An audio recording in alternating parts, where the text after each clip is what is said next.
3 বছর ধরে জনসংখ্যা কমছে চীনে। একসময় বিশ্বের সবচেয়ে জনবহুল দেশ নামে পরিচিত চীনে গত 3 বছর ধরে জনসংখ্যা হ্রাস পাচ্ছে। দেশটির জাতীয় পরিসংখ্যান ব্যুরো বলছে 2022 সালে জনসংখ্যা হ্রাসের এই ধারা শুরু হয়, যা অব্যাহত ছিল 2023 এবং 24 সালেও। পরিসংখ্যান ব্যুরোর তথ্য অনুযায়ী 2024 সালের শেষ পর্যায়ে চীনের জনসংখ্যা ছিল 140 কোটি 80 লাখ। এর আগের বছর 2023 সালের শেষ পর্যায়ে দেশটির মোট জনসংখ্যা ছিল 141 কোটি। অর্থাৎ যত সংখ্যক মানুষ নিয়ে 2023 সাল থেকে 2024 সালে পা রেখেছিল দেশটি, সেই তুলনায় 2024 সালের শেষে জনসংখ্যা কমেছে 20 লাখ।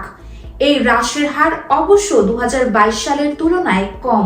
2022 সালের গোটা বছরে চীনের জনসংখ্যা হ্রাস পেয়েছিল প্রায় 40 লাখ।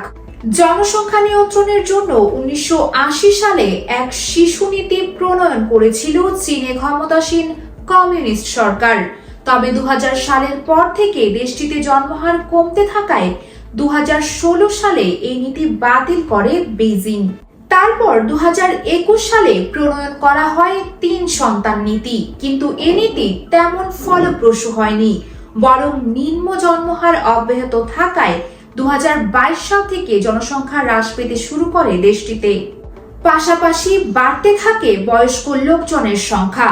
2023 সালের শেষের দিকে যখন চীনে 60 বছর বা তার বেশি বয়সীদের সংখ্যা ছিল 29 কোটি 70 লাখ, সেখানে 2024 সালের শেষের দিকে এই বয়সীদের মোট সংখ্যা ছিল 31 কোটি। পরিসংখ্যান দপ্তরের বিবৃতিতে বলা হয়েছে, বর্তমানে চীনে জন্মহারের যে পরিস্থিতি তা অব্যাহত থাকলে আগামী 2035 সালে চীনের মোট জনসংখ্যার 1/3 হবেন 60 বছর বা তার বেশি বয়সীরা। জনসংখ্যার এই ডেমোগ্রাফিক চিত্রের প্রভাব পড়ছে দেশটির অর্থনীতিতে। কর্মক্ষম তরুণ তরুণীর সংখ্যা কমতে থাকায় বিশ্বের দ্বিতীয় বৃহত্তম অর্থনীতির এই দেশটির অর্থনৈতিক গতিশীলতা কমে যাচ্ছে।